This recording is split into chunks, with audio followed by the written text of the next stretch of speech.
नमस्कार, मैं हूं आपके साथ श्वेता झा। देखिए, मंगलवार यानी कि कल इस साल का पहला चंद्र ग्रहण लगने वाला है। ये ग्रहण जो कि चंद्र ग्रहण है भारत में दिखाई देगा, जिससे कि इसमें सूतक भी लगेगा, यानी कि सूतक मान्य होगा। वहीं आज शाम 5:56 से पूर्णिमा तिथि का शुभारंभ हो चुका है। पूर्णिमा तिथि कल शाम 5:08 तक रहेगी। माना जा रहा है कि प्रदोष काल में होलिका दहन करना शुभ रहता है। कल साल का पहला चंद्र ग्रहण लग रहा है, लिहाजा आज ही होलिका दहन होगी। लेकिन होलिका दहन से जुड़ी मान्यता क्या है, विधान क्या है, शास्त्रों में होलिका दहन का क्या महत्व है? कल साल का पहला चंद्र ग्रहण भी लग रहा है। ग्रहण के दौरान क्या उपाय करें, क्या सावधानी बरतें? देश के जाने माने ज्योतिषाचार्यों से हम इन तमाम पहलुओं पर बात करेंगे, लेकिन सबसे पहले देखते हैं इस रिपोर्ट को।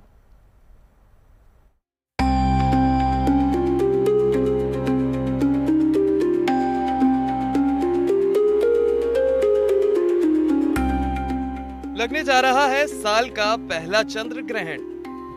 होली के रंगों के बीच लगेगा 2026 का पहला चंद्र ग्रहण, जब पृथ्वी, सूर्य और चंद्रमा एक सीधी रेखा में आ जाते हैं और पृथ्वी की छाया चंद्रमा पर पड़ती है, तब चंद्र ग्रहण की घटना होती है। इस बार ये अद्भुत दृश्य होली के आसपास दिखाई देगा, जिससे रंगों के त्योहार के बीच आसमान भी अनोखे रंग में रंगा नजर आएगा।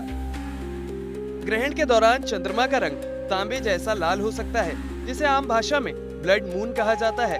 ये दृश्य तब बनता है जब पृथ्वी की गहरी छाया चंद्रमा को ढक लेती है और सूर्य की किरणें पृथ्वी के वायुमंडल से होकर चंद्रमा तक पहुंचती हैं। वैज्ञानिकों के मुताबिक ये चंद्र ग्रहण भारतीय समय के अनुसार दोपहर 3:20 पर शुरू होगा। चंद्र ग्रहण शाम 6:47 पर संपन्न होगा। इस तरह ये चंद्र ग्रहण करीब 3 घंटे 27 मिनट चलेगा। भारत में ये चंद्र ग्रहण लगभग 25 मिनट तक नजर आएगा। इस ग्रहण का सूतक काल 9 घंटे पहले सुबह 6:20 पर शुरू हो जाएगा और ग्रहण समाप्त होने के बाद सूतक काल खत्म होगा। ग्रहण काल का वेद होता है। इस वेद में हमें सिर्फ भगवान का स्मरण करते रहना चाहिए, जो जितना हो सके अच्छा सोचना चाहिए, क्योंकि अगर हम कहते हैं कि इस ग्रहण काल में किया गया पूजन या भगवान की आराधना या किसी भी पॉजिटिव थॉट का, हमें इसका 3 से 4 गुना मिलता है। किसी भी प्रकार का हम जो भी उत्तम कार्य है वही करते रहें, विचारधारा में पॉजिटिविटी रखें, तब यह ग्रहण आपको किसी भी प्रकार से हानि नहीं पहुंचाता है। जानकारों के मुताबिक सूतक काल के बाद किया गया दान पुण्य बेहद शुभ माना जाता है। ग्रहण समाप्त होने के बाद स्नान, ध्यान और दान का विशेष महत्व बताया गया है। ये चंद्र ग्रहण भारत के पूर्वी हिस्सों में ज्यादा स्पष्ट रूप से दिखाई देगा, जबकि बाकी हिस्सों में आंशिक रूप से नजर आ सकता है। भारत के अलावा ये ग्रहण ऑस्ट्रेलिया, दक्षिण पूर्व एशिया में इसका दीदार हो सकता है। साथ ही प्रशांत महासागर और अमेरिका के कुछ हिस्सों में भी यह दिखाई देगा। चंद्र ग्रहण महज खगोलीय घटना नहीं है, बल्कि इसका धार्मिक महत्व भी है।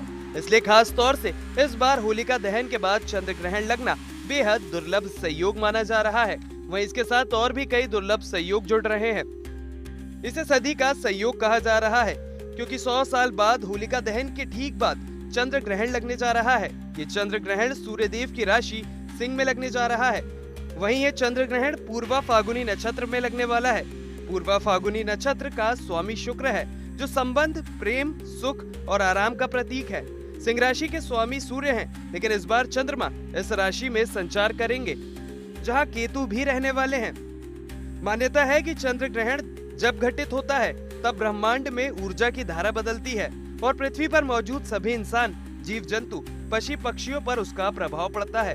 लिहाजा ग्रह नक्षत्रों के खास सहयोग के कारण ऐसा माना जा रहा है कि कई राशियों पर इस चंद्र ग्रहण का असर पड़ सकता है।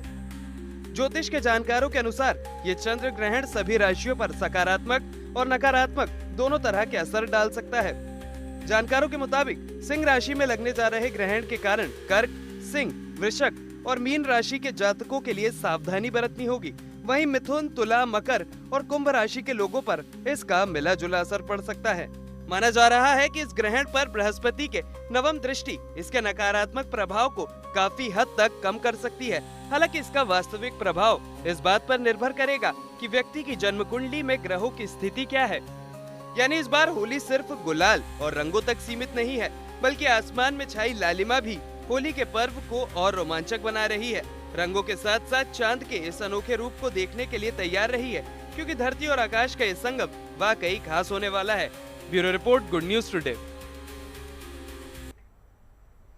तो कल लग रहा है साल का पहला चंद्र ग्रहण, और ये चंद्र ग्रहण आपके लिए क्या कुछ लेकर आ रहा है। होली किस तरह से मनाएं, होली का दहन कई लोग आज कर रहे हैं, कई लोग कल कर रहे हैं। तमाम तरह के सवाल हैं, लेकिन उन सवालों को अगर उसमें किसी तरह का प्रश्न चिन्ह लग रहा है, उसे विराम देने के लिए ज्योतिषाचार्य हमारे साथ जुड़ चुके हैं। स्टूडियो में आचार्य गौरव हमारे साथ जुड़ चुके हैं। आचार्य गौरव, आपका बहुत बहुत स्वागत है।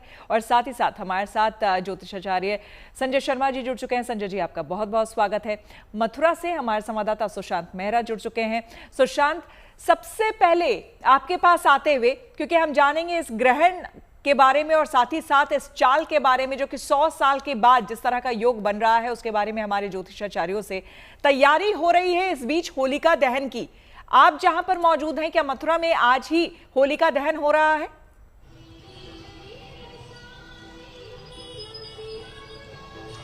हाँ, देखिए श्वेता जी, अगर कहा जाए तो जिस तरीके से 100 साल बाद अगर जो सहयोग बन रहा है होली पर, इस तरीके से ग्रहण को लेकर के अलग अलग वृंदावन हो चाहे वो मथुरा हो, अलग अलग टाइमिंग के आधार पर ही जो है वो आज होलिका दहन जो है वो किया जाएगा। कहीं पर शाम 8:30 बजे, कहीं रात 2 बजे और कहीं सुबह 5:30 बजे।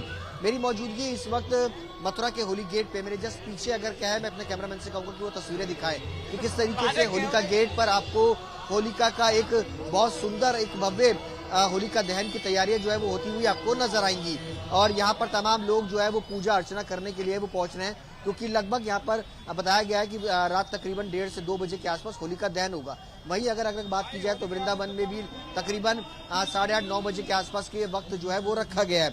लेकिन अलग अलग टाइम जो है, अलग अलग उसके आधार पर ही जो है वो होलिका दहन होगा। लेकिन पूरी मथुरा नगरी, पूरी ब्रज नगरी इस वक्त रंग से सराबोर है, क्योंकि कल ग्रहण है। ऐसे में तमाम मंदिर जो है वो फिलहाल बंद रहेंगे, कोई होली जो है वो नहीं मनाई जाएगी। लेकिन परसों जो है होली रंग से जो है वो खेली जाएगी।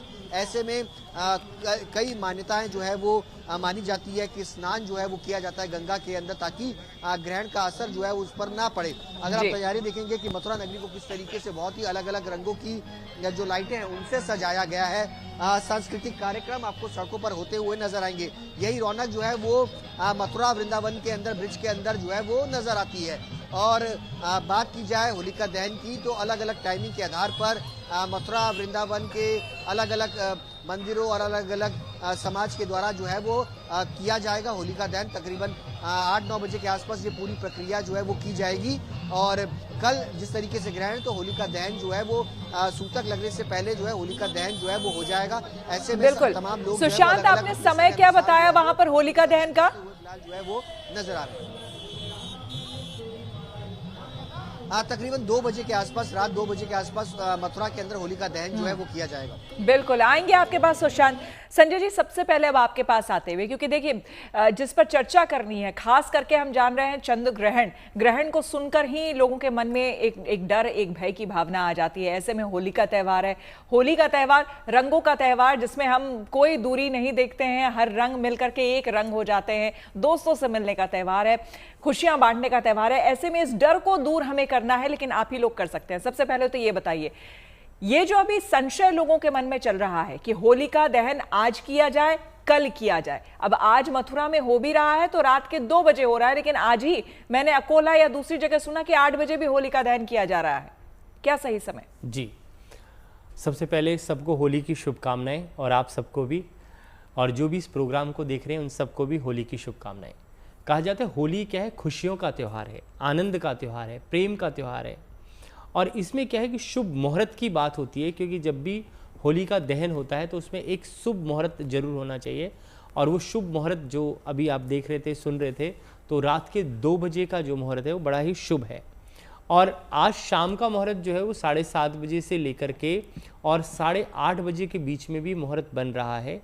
और कल जो है ग्रहण का दिन है, जिस कारण से 6:47 के बाद, ग्रहण समाप्ति के बाद से लेकर के और 1 घंटे का 8:20 तक का भी शुभ मुहूर्त है। तो जो कहते हैं कि ग्रहण के पश्चात जो है होली दहन, में कहूँगा कि ज़्यादा शुभ नहीं रहेगा। और आज का दिन जो दिन है वो बड़ा ही शुभ है और मंगलकारी है, क्योंकि पूर्णिमा तिथि का भी प्रारंभ हो चुका है। और कहा जाता है कि जहाँ सुख और आनंद चाहिए, चैन चाहिए, मन में शांति चाहिए, तो वो वाला जो त्यौहार है वो आज के दिन। और होलिका दहन ऐसा त्यौहार है जहाँ पर आप अपनी नेगेटिविटी, जो भी आपके जीवन में नेगेटिविटी है, वो सब चली जाए। और कहा जाता है कि जब आप होलिका दहन करते हैं, कहते हैं जिस प्रकार से प्रहलाद जो है थे, उनको भगवान विष्णु का ध्यान करते करते जो है प्रहलाद जो अमर हो गए। होलिका को वरदान था कि वो कभी भी नहीं जलेंगी, क्योंकि बुराई जो है, जब बुराई जब रहेगी मन के अंदर तो वो भी जल जाएगी। तो और उसकी भस्म जो लेकर के, होली की भस्म को लेकर के अगर आप तिलक करते हैं तो आपके जीवन में भी होलिका दहन के पश्चात जो है सुख शांति और समृद्धि आएगी। और जो ये ग्रहण भी पड़ रहा है, ग्रहण थोड़ा भारी जरूर है, परंतु जो है डरने की आवश्यकता नहीं है। ग्रहण में आप मंत्रों का जाप करें, क्योंकि इस समय जब जाप और आपने किया जाए। संजय जी जो समय बताया, मुख्य तौर पर आपने ये कहा है कि कल ग्रहण के बाद भी 1 घंटे का लगभग समय मिल रहा है जब होलिका दहन हो सकता है। सुशांत के पास हम चलते हैं। सुशांत, आप जहां पर मथुरा में मौजूद हैं, जरा एक बार कैमरामैन को भी कहिए वो उस पूरे इलाके को दिखाए और दिखाइए किस तरह से तैयारी वहां पर चल रही है होलिका दहन को लेकर के, किस तरह से वहां पर लोग जो है अब धीरे धीरे आना शुरू हो रहे हैं। हालांकि 2 बजे का वक्त है, तो जाहिर सी बात है जो बहुत सारे लोग हैं वो उस समय के आसपास 1:30 बजे के आसपास आएंगे।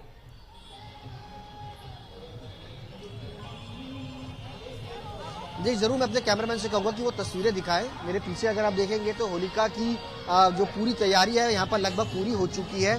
और कहा जाता है कि ये होली का जो पर्व है वो होलिका दहन ये बतलाता है कि किस तरीके से अत्याचार पर किस तरीके से प्रहार हुआ और जो अच्छाई है उसकी किस तरीके से जीत है। ये तमाम चीज़ें जो है वो बताता है और यही पौराणिक कथाएं हैं जिसको लेकर के होली का पर्व है। और आप तस्वीरें देखिए कि यहाँ पर जो तैयारियां हैं, महिलाएं जो अपने घर के अंदर पूजा अर्चना करती हैं वो यहाँ पहुँच रही है। लगातार पूजा अर्चना जो है वो की जा रही है। तमाम बाजार के अंदर अच्छी खासी भीड़ जो है, मैं अपने कैमरामैन से कहूँगा कि वो भी दिखाए कि किस तरीके से ज़बरदस्त भीड़ भी जो है वो आपको इस वक्त पूरे बाजार में जो है वो नज़र आएगी। लेकिन जो समय है रात तकरीबन 2 बजे के आसपास जो है वो किया गया। और ऐसे में जो लोग हैं वो अब धीरे धीरे अपने घरों से बाहर निकल रहे हैं, पूजा अर्चना जो है वो करते हुए नजर आ रहे हैं। महिलाएं जो है वो आपको यहाँ पर नजर आएंगी कि किस तरीके से पूजा पाठ जो है करें।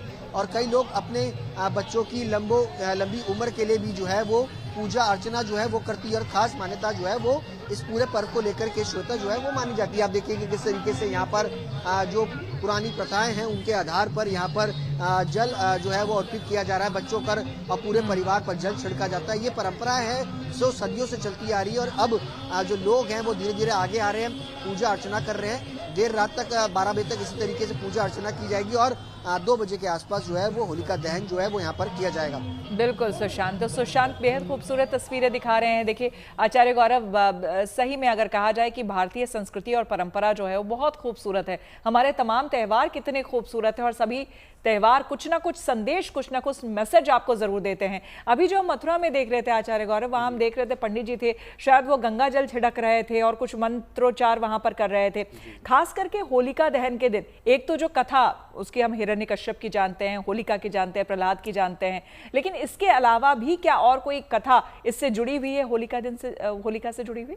देखिए, सबसे ज़रूरी तो मैं आपको यही बताना चाहूँगा कि शास्त्रों में इसके बारे में काफ़ी कुछ बताया गया है, लेकिन मेन जो मोरल है, चीज़ें हैं, जो मेन तथ्य है जिसके बारे में हम बात कर रहे हैं कि जो ये समय है होलिका दहन का, यानी बुराई पे अच्छाई की जीत, जैसा आपने प्रश्न किया, हम देखेंगे कहीं ना कहीं अवेलेबल हमें हो जाएगा, लेकिन मेन जो रीज़न है समझाने का वो ये है कि किस प्रकार मन में श्रद्धा रख के, किस प्रकार अपनी भावनाओं से श्री हरि को प्रसन्न किया। और प्रहलाद ने एक ऐसा, जैसे कि होलिका जो उनको मिला हुआ था वरदान कि वो जल नहीं सकती, लेकिन उनको कहीं ना कहीं वो भी उनका जो एक चोला था जो उन हवा के दौरान उड़ गया और वो उसके बाद वो जल गई।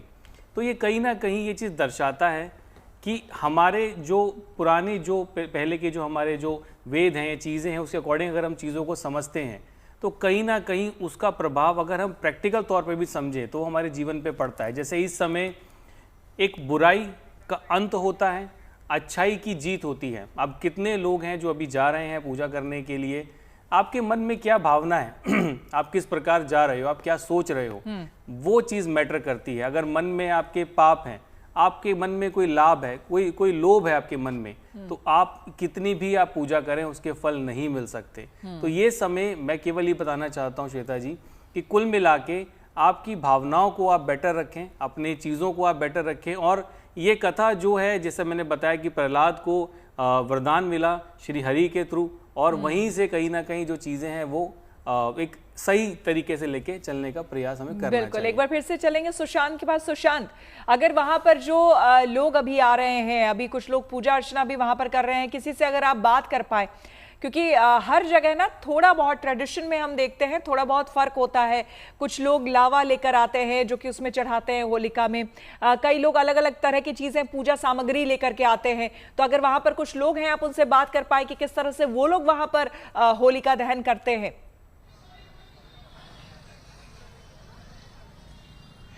जरूर, मैं मथुरा के ये तमाम जो तस्वीरें हैं वो भी दिखाऊंगा। मैं आपको पहले तस्वीर दिखा दूं कि ये तस्वीरें मथुरा के होली गेट की हैं, और यहाँ पर तमाम जो लोग हैं वो पूजा अर्चना करने के लिए पहुँच रहे हैं अपने पूरे परिवार के साथ। उनसे भी हम बातचीत जो है वो करेंगे कि आखिरकार किस तरीके से ये पूरी परंपरा को वो करते आ रहे हैं और इस बार किस तरीके से इस पूजा अर्चना को वो कर रहे हैं।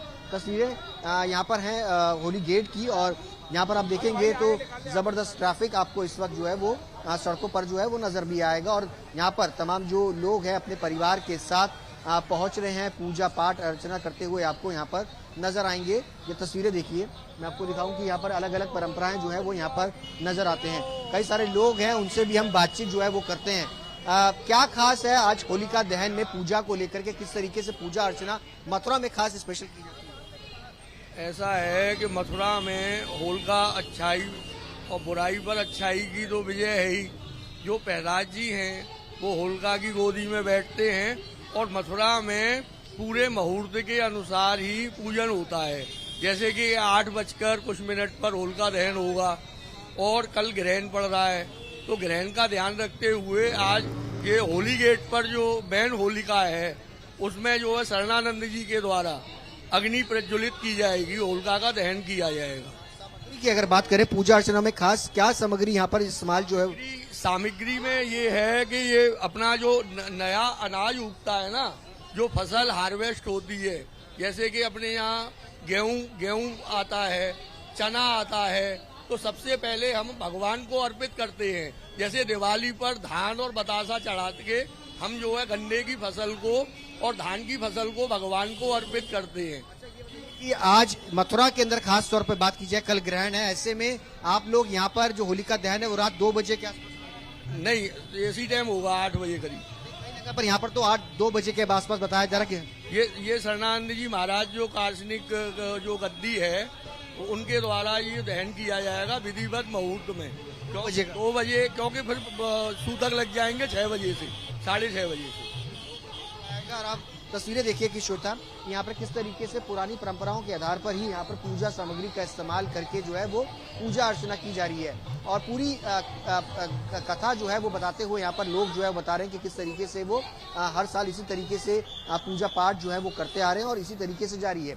और अभी भी देखेंगे, यहाँ पर आप देखेंगे तो बड़ी संख्या में महिलाएं जो है वो पहुंच रही हैं, पूजा पाठ करती हुई यहाँ पर आपको नजर आएंगी। और परिवार के लोग हैं, अपने छोटे छोटे बच्चों को भी जो है वो लेकर के पहुंच रहे हैं। धान जिस तरीके से इस्तेमाल होता है उसकी यहाँ पर पूरी व्यवस्था जो है वो की गई है, उसकी भी पूजा सामग्री में इस्तेमाल जो है वो किया जा रहा है। बिल्कुल सुशांत, आप अपने कैमरामैन को बोले हमें तस्वीरें दिखाते रहें। इस बीच संजय जी आपसे मैं जानना चाहूंगी, देखिए एक तरफ होलिका दहन हो रहा है, सीधे मथुरा से तस्वीरें हमारे संवाददाता सुशांत दिखा रहे हैं, साथ ही साथ देश के और भी कई हिस्सों में आज होलिका दहन किया जा रहा है। आपसे ये जानना चाहेंगे, हमने देखा है कि सोसाइटीज के बाहर या सड़कों पर, हमने देखा है मोहल्ले में सड़कों पर जो है होलिका पूरी वो लगाई जाती है और उसके बाद वहां पर होलिका दहन होता है। तो अगर पूजन सामग्री की हम बात करें तो मुख्य तौर पर अगर पूजा करनी चाहिए तो कई लोगों को प्रक्रिया ही नहीं पता है, सिर्फ उन्हें मालूम है कि एक फेरे लेने हैं, उसके अलावा उन्हें बहुत लोगों को मालूम भी नहीं होता। तो किस तरह से पूजा हो? जी, बड़ा सुंदर और उत्तम प्रश्न किया है आपने श्वेता जी। कहा जाता है कि होली का जो दहन है, ये इससे पहले 1 महीने पहले जो है होली का जो है डंडा गाड़ दिया जाता है। और कई लोग दिल्ली के अंदर या हम जिस शहर में रहते हैं, बड़े जो शहर है, उनमें क्या है कि वो 8 दिन पहले ही गाड़ते हैं। तो होलिका दहन का जो मुख्य महत्व होता है कि आपने जैसे बताया, अच्छाई जो है उसको ग्रहण करना और बुराई को जो है त्याग देना, क्योंकि जीवन से बुराई को निकाल देना। इसमें पूजन की जो विधि क्या रहती है कि जो हमने क्या है कि मूल रूप से जो है देखा, आपने कहा कथा कौन सी, कथा भी ये एक ही है हिरण्यकश्यप वाली, और दूसरा राधा और कृष्ण के प्रेम की कथा है इसमें। और एक बड़ा सुंदर प्रसंग आता है कि कहत नटत रीजत खीजत मिलत लजियात भरे भवन में करत है नैनों से ही बात, क्योंकि प्रेम का त्योहार है। और प्रेम, राधा और कृष्ण का जो प्रेम है उससे बड़ा प्रेम कोई भी दिखता नहीं है। और ये जो त्योहार है इसमें कैसे पूजा करनी चाहिए विधि भी मैं आपको बता देता हूँ। सबसे पहले जो है जब डांडा गट जाता है उसके पश्चात जो है आपकी जो भी नई फसलें आती हैं वो चढ़ाई जाती हैं, गोला रखा जाता है उसके अंदर, और उसमें भगवान विष्णु की पूजा जो है करी जाती है, क्योंकि प्रहलाद जी भगवान के विष्णु और अनंत भक्त थे, तो इसलिए गणेश जी की, लक्ष्मी जी की, ब्रह्मा जी की, विष्णु जी की, शिव की, सबकी आराधना मंत्रों के द्वारा की जाती है। और स्वस्ति वाचन के मंत्रों को जो है जाप किया जाता है। और उसके पश्चात जो है पूरी होलिका के ऊपर लकड़ी लगा करके और उसमें चंदन इत्यादि की लकड़ी लगा करके और गऊ के गोबर से बना उपला और झांकी वो सब जो है बांध के लगाई जाती है। और नई फसल में जैसे पंडित जी ने बताया कि गेहूं की फसल आती है और अभी चना भी उत्पन्न होता है, तो उसकी बाल जो है वो चढ़ाई जाती है और उसको पूरा जो है कलावे से लपेट के और जो है श्रृंगार का जो सामान है वो चढ़ाया जाता है, तिलक लगाया जाता है और मंत्रों का, वैदिक मंत्रों का उच्चारण किया जाता है। जैसे कि तिलक लगाने के लिए मंत्र जो है ओम स्वस्ति न इंद्रो वृधस्रवाः स्वस्ति न पूषा विश्ववेदाः स्वस्ति नस्तारक्षो अरिष्टनेमि स्वस्ति नो बृहस्पतिर्दधातु न। इस प्रकार से मंत्र बोलें और कलावा लपेट दें और उसमें चंदन इत्यादि जो है अर्पित कर दें, कपूर से जो है उसको प्रज्वलित करें और इसमें जो है प्रहलाद जी का भी ध्यान करें और भगवान विष्णु के मंत्रों का जाप करें। ओम यस्य सम्रेण मात्रेण जन्म संसार बंधनात् विमुच्य तस्मै विष्णु प्रभव विष्णवे। ओम विष्णुरराटमसि विष्णु सूर्यस्य विष्णु धूर्ववसि वैष्णवमसि विष्णवे त्वा। अगर इतने बड़े मंत्र नहीं बोलते सकते तो भगवान कृष्ण का ध्यान करते रहें, श्री हरि का ध्यान करते रहें। तो मंत्रों को बोल करके और जल का छिड़काव कर दें और 7 परिक्रमा लेकर के और भगवान विष्णु का ध्यान करके और मन में प्रण करें कि इस वर्ष में, जो वर्ष में आप जी रहे हैं उस वर्ष में जो है हम हमेशा जो है विजयी रहें और हमारे जीवन से हमेशा के लिए नकारात्मकता जो है दूर हो जाए और हे ईश्वर हमारा जो हमेशा कल्याण हो, इस पूरे ब्रह्मांड का कल्याण हो। इस प्रकार से अपने परिवार का, खुद का, पूरे ब्रह्मांड के कल्याण की बात सोचें, जिससे कि इस होली का जो उत्सव है और कहते हैं कि उत्सव जो है जब चारों तरफ खुशी होगी तो उत्सव मनाने में आनंद आता है। बिल्कुल संजय जी, आपने तो बताया कि किस तरह से हम पूजा करें, जो कि बहुत ज़रूरी है कि अब ये जानना, क्योंकि देखिए खास करके हमारा मकसद ही यही होता है कि गुड न्यूज़ टुडे के माध्यम से वो जितने लोग जो समझते हैं पूजा तो करना चाहिए लेकिन किस तरह से करना चाहिए उन्हें विधि नहीं पता होती है, तो खास करके आप लोग यहाँ पर बताते हैं। लगातार तस्वीरें मथुरा से हम दिखा रहे हैं। आचार्य गौरव यहाँ पर समझना चाहेंगे, मैंने कई लोगों को देखा है और बहुत हद तक हम भी ऐसा करते हैं कि जब हम परिक्रमा कर लेते हैं, पूजा हो जाती है होलिका की, तो फिर कहते हैं वहां से जो उपले अगर बचे हुए हैं जले हुए या फिर राख जो बचा हुआ है वहां पर जला हुआ, वो आप ले जाते हैं अपने घर, लेकिन वो घर में भी किसी खास जगह रखना होता है, उसके पीछे की वजह क्या होती है, जरा वो बताएं। देखिए बहुत अच्छा प्रश्न आपने पूछा है। हम सबसे ज़्यादा इस टॉपिक पे जो हम बात कर रहे हैं कि ये समय एक बुराई का अंत होता है, लेकिन जब हम बात कर रहे हैं राख की, तो देखो ये बहुत ज़्यादा मान्यता है कि उस राख को जब लेकर जाते हैं अपने घर में, एक कपड़े में उसको आप रखिए, अपने मंदिर में आप रख सकते हैं और वहीं से डेली आपको एक तिलक आपको लगाना चाहिए। तिलक लगाने से क्या होगा, आपके जीवन के अंदर जितनी भी नेगेटिविटी है वो धीरे धीरे कम होने लगेगी। आपके विचार नकारात्मक ना हो, आपके विचारों में सकारात्मक थॉट लेकर आए। आपके जीवन के अंदर रुकावटें, अड़चने, किस प्रकार आपने देखा कि प्रहलाद की लाइफ में कितनी ज़्यादा संघर्ष था, किस हद तक संघर्ष था, किस प्रकार सांप से डसवाया, किस प्रकार हाथी से कुचलवाया, फिर अग्नि में लेके बैठे हैं उनको। तो आप इस चीज़ को समझिए कि हर व्यक्ति के जीवन में संघर्ष है, हर व्यक्ति उससे निकलना चाहता है, अच्छा स्वास्थ्य जीवन लेना चाहता है, तरक्की करना चाहता है। तो इसका विषय ये है कि वो जो राख लेकर आते हैं उसको डेली आप अपने तिलक लगाएं और इसकी वजह से आपके जीवन में जितने भी संघर्ष, जितनी परेशानियां हैं वो धीरे धीरे समाप्त होने लगती हैं। क्या कोई खास जगह उसे रखना चाहिए? देखिए, मैं तो अगर मैं जिनको गाइड करता हूं तो मैं कहता हूं आप मंदिर में उसको आप रखें। मंदिर से अच्छी और सुरक्षित जगह और कोई नहीं हो सकती है। बिल्कुल। तो ये तो हमने जाना कि होलिका दहन किस तरह से किया जाए, और साथ ही साथ हमने ये भी जाना कि आप वहां से राख लेकर के आए तो आखिर लोग ले जाकर करते क्या है। तो रोज में तिलक लगाना बहुत जरूरी है, नकारात्मक घर के अंदर ना। अच्छा, घर के अंदर छिड़क दें तो उससे क्या है कि आपके घर की जो है ना, जैसे बाउंड्री प्रोटेक्ट हो जाती है। आप पूरे घर में डाल सकते हैं, थोड़ा थोड़ा छिड़क सकते हैं, घर माथे पे तिलक लगा सकते हैं, और आप अपने कंठ पे, हृदय पे, नाभि पे जो हमारी पूरी इंद्रियां हैं उनको बैलेंस कर सकते हैं। और कहा जाता है कि जो नेगेटिविटी है उसको हटाने के लिए, अपनी प्रोटेक्शन के लिए, अपने शरीर की प्रोटेक्शन के लिए, आत्मा की प्रोटेक्शन के लिए जो है इस तो मतलब राख को एक लगाना। तरह से वो कवच हो गया। हाँ, भस्म जो होती है हाँ। वो हमारे जीवन में सुखता लाती है, और हमारा मन, जो कहते हैं भगवान जो शिव हैं, आप देखिए भस्म ही लगाते हैं। तो कहा जाता है कि इस भस्म को लगाने से, जो होली वाली भस्म है उसको लगाने से आपकी आत्मा और मन और विचार सब कुछ शुद्ध हो जाते हैं। बिल्कुल। तमाम मेहमान हमारे साथ बने हुए हैं, दोनों ज्योतिषाचार्य हमारे साथ बने हुए हैं, और साथ ही साथ सुशांत भी मथुरा से हमारे साथ बने हुए हैं। यहाँ पर हम रुकेंगे एक छोटे से ब्रेक के लिए। आप बने रहिए, देखते रहिए गुड न्यूज टुडे।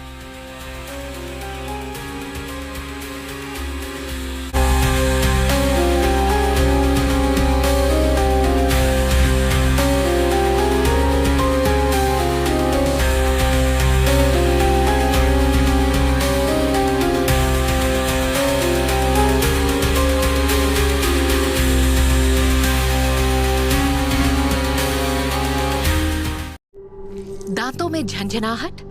सेंसोडाइन से पाएं झंझनाहट से सुरक्षा और स्वस्थ दांत। सेंसोडाइन का छोटा पैक सिर्फ 20 रुपए में। जो potato please. 15 submission last day, branch भी बंद। तो आजकल सीनियर सिटीजन्स ये सब आईसीआईसीआई बैंक के आई मोबाइल से करते हैं। 15H भी, 15H, interest certificate, bill payments और बहुत कुछ आसानी से। अच्छा, डन डन। यो पोटैटो। हाँ, कॉफी के नाम कॉम्प्लिकेटेड हो गए और बैंकिंग आसान। कोटाडो। आप भी अपना ICICI bank senior citizen account आज ही खोलिए। कैचिंग के साथ डालिए खाने में जान, क्योंकि खाना सिर्फ खाना नहीं होता, भूले बिसरों को वापस लाना भी होता है। कैच मसाले, हर खाने की जान। स्मार्ट बाजार चलो, पुराने बर्तनों पे मिल रहे हैं 100 रुपए किलो। 100 रुपए किलो? स्मार्ट बाजार एक्सचेंज में जम के करो फुल पैसा वसूल और बन जाओ कूल।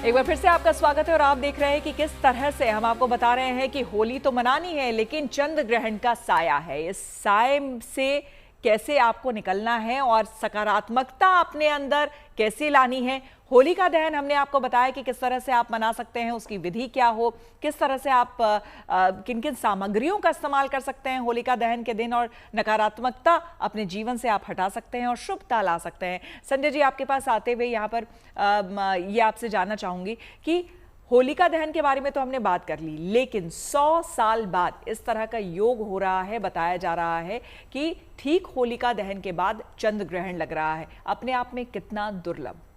जी, क्योंकि इस वक्त जो है चतुर्ग्रही योग भी बन रहे हैं। पंचग्रही योग था, चतुर्ग्रही योग है, त्रिग्रही योग है, और दूसरा मंगल राहु की जब युति आती है तो ब्रह्मांड के लिए जो थोड़ी खराब होती है, और चंद्रमा और केतु का ग्रहण भी योग बना हुआ है। तो इस वक्त जो है परिस्थितियां जो ऐसी बन रही हैं, और पंच महापुरुष योग है, वृष्टि योग है, शिव योग है, ऐसे काफ़ी सारे योग जो है इस वक्त बन रहे हैं, जिन योगों के अंदर, क्योंकि ये दुर्लभ योग होता है जब कि किसी भी चंद्र जो होली के दिन जो है ग्रहण का जो है साया आ जाए, तो ये जो है काफ़ी 100 साल से भी अधिक के बाद, 122 साल के बाद जो है ऐसा हो रहा है कि जब होलिका के ऊपर ग्रहण आया है। तो ऐसे कभी भी नहीं होता, और अगर हम बात करें तो इस वर्ष का जो है ये अंतिम ग्रहण भी है, क्योंकि हमारा नव वर्ष 19 तारीख से जो है 20 तारीख से प्रारंभ हो जाएगा। तो जिस कारण से जो है लास्ट जो है ग्रहण है, और ये ग्रहण जो है प्रकृति और नेचर के लिए भी थोड़ा सा कहीं ना कहीं खराब रहेगा। तो हर मानव जीव को भगवान का ध्यान करना चाहिए, सिमरन करना चाहिए भगवान शिव की, क्योंकि चंद्रमा बालेंदु जो चंद्र है भगवान शिव के मस्तिष्क पे विराजमान है। तो भगवान शिव की उपासना करने से, क्योंकि संहारक लॉर्ड जो है भगवान शिवा है, उनकी शरण में जाना चाहिए और ओम नमः शिवाय मंत्र का जाप, पंचाक्षरी मंत्र का जाप करें। या चंद्र को प्रसन्न करने के लिए कहा जाता है कि चंद्र को प्रसन्न कैसे कर सकते हैं आप, ओम श्राम श्रीम श्रौम सह चंद्रमसे नमः, इस मंत्र का जाप करें। और जिनको कोई मंत्र नहीं आता वो सिर्फ ओम की ध्वनि उच्चारण करें, ओम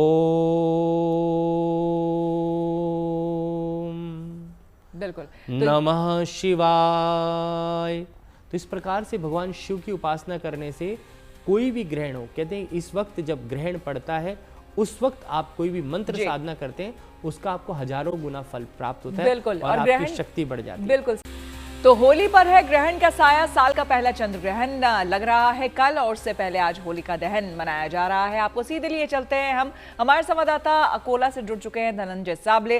धनंजय, सबसे पहले अब आपके पास आते हुए जरा ये तस्वीरें दिखाइए, वहां पर लोग झूम रहे हैं, नाच रहे हैं, और किस तरह से वहां पर होलिका दहन जो है वो मनाया जा रहा है, दिखाइए तस्वीरें।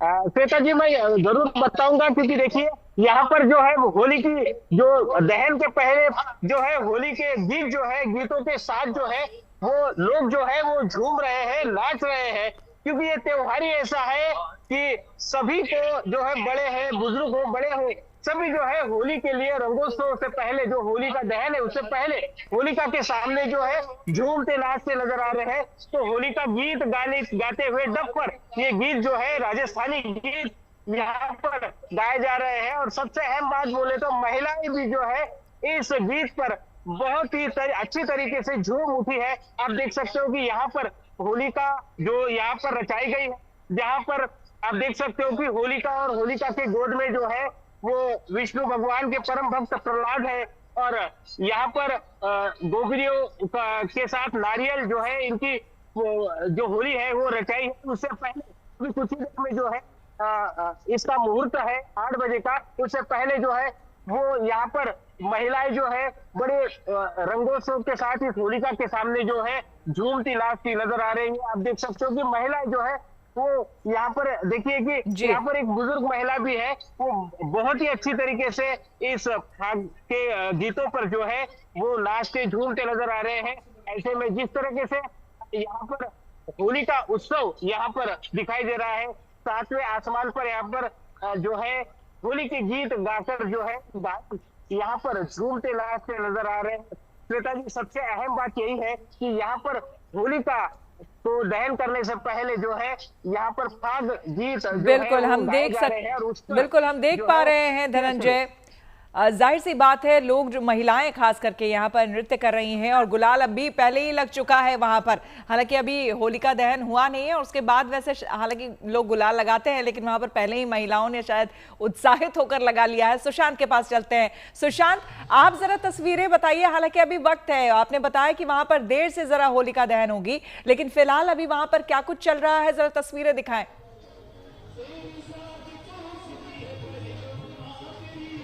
देखिए, जो यहाँ पर होलिका दहन है वो 2 बजे का है, लेकिन मथुरा की जो नगरी है वो इस वक्त रंग के रंगों में कहा जाए तो रंगी हुई नजर आ रही है। ये मेरे पीछे देखिए किस तरीके से सांस्कृतिक कार्यक्रम मथुरा नगरी के अंदर होते हुए नजर आ रहे हैं। तमाम लोग जो है वो पूजा अर्चना करके इन सांस्कृतिक कार्यक्रमों के अंदर जो है वो शिरकत कर रहे हैं। भगवान श्री कृष्ण की अलग अलग झांकियां यहाँ पर दिखाई दे रही है, उनकी लीलाएं यहाँ पर दिखाई जा रही हैं, लेकिन इन सब के बीच कड़ी सुरक्षा व्यवस्था भी जो है वो यहाँ पर इस वक्त जो है वो नजर आ रही है। पूरे मथुरा के अंदर भी अगर देखा जाए तो प्रशासन की तरफ से काफी ज्यादा मुस्तैदी जो है वो देखने को मिल रही है। पुलिस बल आपको यहाँ पर नजर आएगा।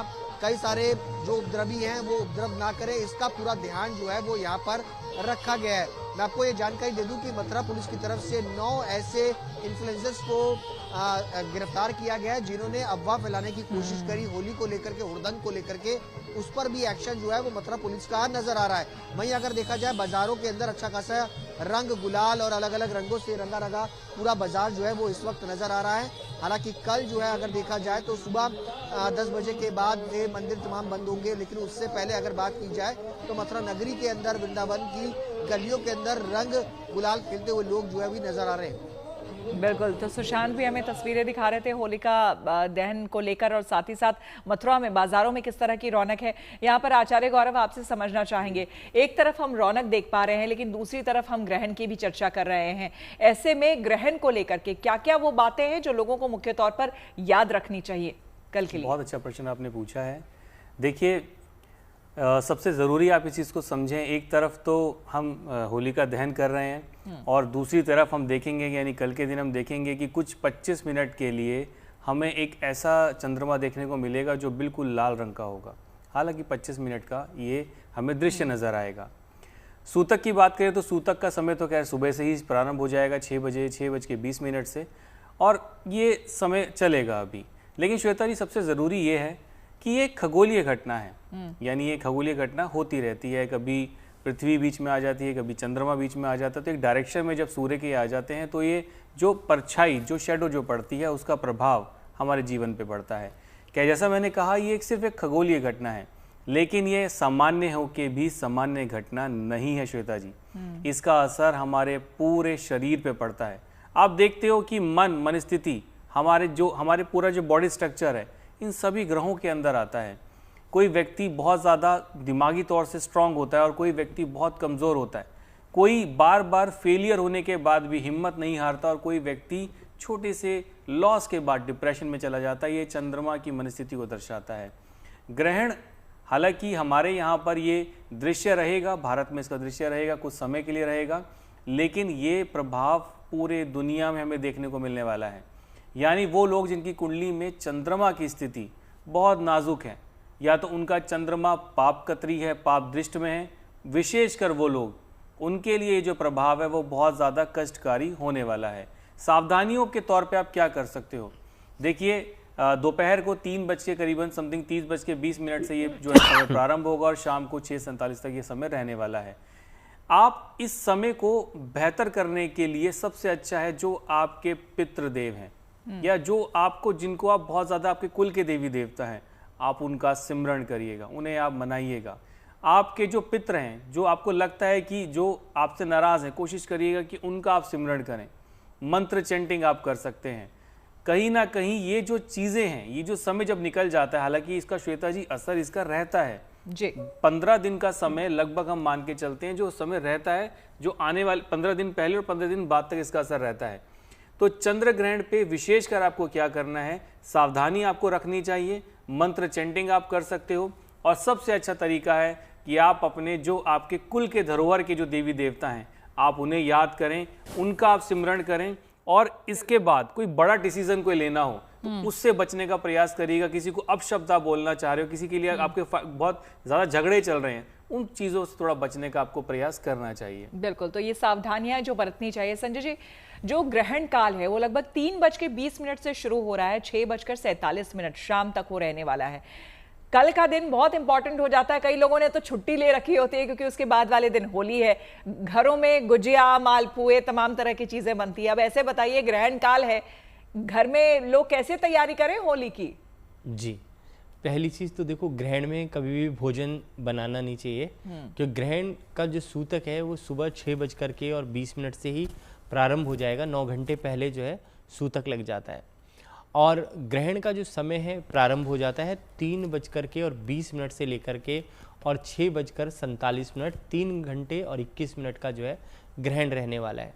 तो ऐसे वक्त में जिनको अगर बनाना भी है, कुछ करना है, तो या तो अर्ली मॉर्निंग, बहुत सुबह बनाएं, या फिर मैं कहूँगा कि सबसे बेस्ट है कि आप ग्रहण निकल करके और घर को शुद्ध करें, मंदिर को शुद्ध करें, अपने आप को शुद्ध कर करके 6:47 के पश्चात स्नान आदि से निवृत्त हो करके और उसके पश्चात ही जो है भोजन बनाएं और ग्रहण करें। क्योंकि ग्रहण काल में जो भोजन होता है वो कहते हैं कि विष के समान हो जाता है, उसमें आपको जो है फंगल इन्फेक्शन जैसे हमारी बॉडी में होता है, उसी प्रकार से भोजन को भी इन्फेक्शन होता है। इसीलिए जो है हम जो है कुशा का प्रयोग करते हैं, क्योंकि नेगेटिविटी हटाने के लिए। जब इसके पास कुशा नहीं है, वो जो दूर्वा का प्रयोग कर सकता है, दूर्वा अगर नहीं है तुलसी के पत्ते का प्रयोग कर सकता है। अगर ये तीनों चीज़ें ही नहीं हैं तो काले तिल, अगर काले तिल भी नहीं है तो एक लौंग भी जो है आप उस भोजन में रख सकते हैं, जो आपको जो है बचाएगी। क्यों? और खाना पानी सब कुछ ढक के रखा जाता है, और ऐसे वक्त में आप घर के मंदिर को भी जो है ढक करके रखें और भगवान के मग्न हो जाएं। और कहा जाता है कि दैहिक दैविक भौतिक तापा, जो भी हमारे शरीर में कोई भी कष्ट है हे परमात्मा, उन सबको जो है इस वक्त में ग्रहण के काल में सबको दूर करें। और जिसको बीमारी है वो रोगान शेषान पनहंसि रुष्टा रुष्टा तु कामान सकलान भीष्टान, जो जिस चीज़ की इच्छा रखता है उस मंत्र का जाप करे। और मन की शांति, कहते हैं कि शरीर में हमारे जो 5 एलिमेंट्स है उसमें सबसे बड़ी जो शक्ति होती है वो मन की है। जैसे गौरव जी ने कहा कि चंद्रमा को मन का कारक माना गया है, सूर्य को आत्मा का कारक माना गया है। तो अगर आपकी मनोस्थिति स्ट्रॉन्ग है, अगर आपका कमजोर दिल के नहीं है, तो आप मन को स्ट्रॉन्ग करने के लिए कोशिश करें और भगवान का स्मरण करते रहें, मंत्र जाप करते रहें, क्योंकि मंत्र जाप से आपकी एक आध्यात्मिक शक्ति, आपकी फ्रीक्वेंसी, बॉडी की फ्रीक्वेंसी बढ़ जाती है, और जिससे आपका मनोबल और आत्मबल दोनों स्ट्रॉन्ग हो जाता है। क्योंकि ऐसे वक्त में जब ग्रहण पड़ता है तो आपके मन की स्थिति नाजुक हो जाती है, तो उस वक्त आपको ध्यान मग्न होना है, मंत्र का जाप करना है, जो आप विश चाहते हैं, जो इच्छा चाहते हैं उस ग्रहण काल में मंत्र सिद्धि के द्वारा, क्योंकि बड़ी बड़ी सिद्धियां जो है प्राप्त नहीं कर पाते लोग, ऐसे वक्त में जो है आप सिद्धि प्राप्त कर सकते हो, किसी भी मंत्र को सिद्ध कर सकते हो, जिससे कि उस मंत्र का प्रयोग आप दूसरों के लिए कर सकें और किसी दूसरे को सुख पहुंचा सकें। कहते हैं कि झाड़ा करना है किसी को तो उसके लिए भी ये मंत्र प्रयोग हो जाते हैं, तो सिद्ध किया जाता है। ये समय सबसे उत्तम समय है। और ये जो ग्रहण है, खास करके ये कह रहे हैं ग्रहण के बारे में कि ये सूर्य देव की राशि जो सिंह राशि है उसमें ये ग्रहण पड़ रहा है। ये जानना बहुत जरूरी यहाँ पर हो जाएगा कि सिंह राशि वाले जो खास करके है लोग, उनको क्या करना चाहिए। आचार्य गौरव, आपसे समझना चाहेंगे, सूर्य देव की राशि सिंह में ये ग्रहण लग रहा है, ऐसे में इस राशि वालों के लिए ये ग्रहण कैसा होगा? श्वेता जी, यहाँ पर हमें सोचना चाहिए कि सिंह राशि के ठीक सामने 180 डिग्री आगे कुंभ राशि भी है, हमें ये भूलना नहीं चाहिए। यानी ग्रहण अगर सिंह में लगा है तो उसका प्रभाव उसके ठीक सामने वाली राशि में भी होने वाला है। यानी सिंह राशि और कुंभ राशि वालों, इस समय को बहुत शांति से आपको निकालना चाहिए। किसी बड़ी डील को आपको करने से बचना है। किसी के साथ आपका झगड़ा हो जाए या किसी के साथ आपको आर्ग्यूमेंट होती है तो उससे अपने आप को बचाने का प्रयास करिएगा। इस दौरान वाहन भी आपको सोच समझ के चलाना है, क्योंकि ये जो भाव है, ऐसे कितने लोग होंगे जिनका सिंह लगन होगा, कुंभ लगन होगा। आपको अपने पार्टनर की बात सुननी चाहिए, उस पर बिना बात के क्रोधित नहीं होना। इस चीज को आपको समझना चाहिए और जानना चाहिए। तो कुल मिला के श्वेता जी, यहाँ पर 2 राशियां हैं, सिंह राशि और कुंभ राशि, इनको बहुत सावधान रहना चाहिए। और जैसे ही ग्रहण समाप्त होगा, मैं कहता हूँ सभी राशि वालों को अपने घर में गंगा जल का छिड़काव करें। आपका जो मंदिर है वहाँ गंगा जल का आप छिड़काव करें। अपने देवी देवताओं को, अपने पूर्वजों को आप सच्चे मन से याद करें। और हाँ, इस समय को बेहतर बनाने के लिए बहुत अच्छा समय। आचार्य गौरव, आपने सिंह राशि के बारे में कहा, लेकिन ये बताइए जो कर्क राशि है वो चंद्रमा का कारक है, ऐसे में क्या भावनात्मक तौर पर उथल पुथल उनके जीवन में होगा? जी बिल्कुल ऐसा है, क्योंकि उनके राशि के स्वामी ही केतु के साथ जाके विराजमान हो गए। अब केतु के साथ विराजमान होना, चंद्रमा एक सौम्य प्लैनेट है, तो ये कहीं ना कहीं चंद्रमा यानी जो कर्क राशि वाले हैं, खासकर आपको ध्यान रखना चाहिए कि आपकी मन स्थिति, आपको ध्यान लगाना चाहिए, आपको मंत्र चैंटिंग करनी चाहिए। अगर आपके घर में आपकी माता हैं तो कोशिश करिएगा कि उनकी आप बातों को सुने, उनको मान सम्मान दें, क्योंकि आपसे मतभेद को भी ये दर्शाता है। तो कुल मिला के कर्क राशि वालों के लिए समय बहुत सौम्य है। और कहीं ना कहीं अगर मैं ज्योतिष की बात करूं आपसे, तो कर्क राशि वालों से ज़्यादा जो सिंह राशि वाले होते हैं वो ज़्यादा सौम्य होते हैं। ये थोड़ा सा प्रेडिक्शन एक अलग निकल के आती है, तो इस चीज़ को समझना बहुत ज़रूरी है। कर्क राशि वालों, आपको अपने मन पे कंट्रोल रखना है और जैसा मैंने कहा, अपनी माता का आपको ख्याल रखना चाहिए। संजय जी, यहाँ पर आपसे जानना चाहेंगे कि किन राशियों के लिए आर्थिक लाभ होने का ये समय है? जी, मैं पहले एक बात गौरव जी की बात में जोड़ देता हूँ, क्योंकि देखो कर्क राशि जो है जल तत्व की राशि है, वृश्चिक राशि भी जल तत्व की राशि है और मीन राशि भी जल तत्व की राशि है। जो जल तत्व की राशि है उस पर चंद्रमा का जो प्रभाव है वो सबसे ज्यादा पड़ता है। और इस वक्त जो ग्रहण भी पड़ रहा है वो सिंह राशि सूर्य की राशि में, पर वहां पर जो नक्षत्र है वो पूर्वा फाल्गुनी नक्षत्र है, जो कि शुक्र का नक्षत्र है। तो इस वक्त का जो ग्रहण है वो कहीं ना कहीं शुक्र वाली राशियां, चंद्रमा वाली राशियां और सूर्य वाली राशि, प्रत्यक्ष ग्रह दो ही हैं, एक सूर्य है और एक चंद्रमा है, तो उनके ऊपर तो इफेक्ट पड़ेगा ही। और शनि की जो राशि कुंभ है उस पर सबसे ज़्यादा इफेक्ट भी इस वक्त पड़ेगा, क्योंकि ब्रह्मांड की स्थिति भी ऐसी बन रही है और जो ग्रहण भी पड़ रहा है उत्तर पूर्व की तरफ जो है उसका प्रभाव जो है सबसे ज़्यादा जो है पड़ेगा। और देखें अगर ब्रह्मांड की बात करें तो वेस्टर्न कंट्रीज पे भी काफ़ी इसका इफेक्ट आना शुरू हो गया है ग्रहण से पहले। दूसरा आपने प्रश्न किया अभी कि किन किन राशियों के ऊपर जो है क्या क्या प्रभाव हो सकता है। देखो सभी राशियों की अगर हम बात करें मेष से लेकर के और मीन राशि तक, तो अगर हम ग्रहों की स्थिति की बात करें तो सभी राशियों के ऊपर इस ग्रहण का कुछ ना कुछ थोड़ा बहुत 19-20 प्रभाव पड़ेगा। पर कलयुग के अंदर भगवान का सुमरन जो करते हैं, दान पुण्य करते हैं, पूजा पाठ करते हैं, जो आध्यात्मिक शक्ति को बढ़ाकर रखते हैं, अपने ओरा को बढ़ा करके रखते हैं, उन लोगों के जीवन में शुभता, सफलता और किसी भी प्रकार की नेगेटिविटी नहीं आती, क्योंकि वो लोग हमेशा भगवान के प्रति ध्यान मग्न रहते हैं। बिल्कुल।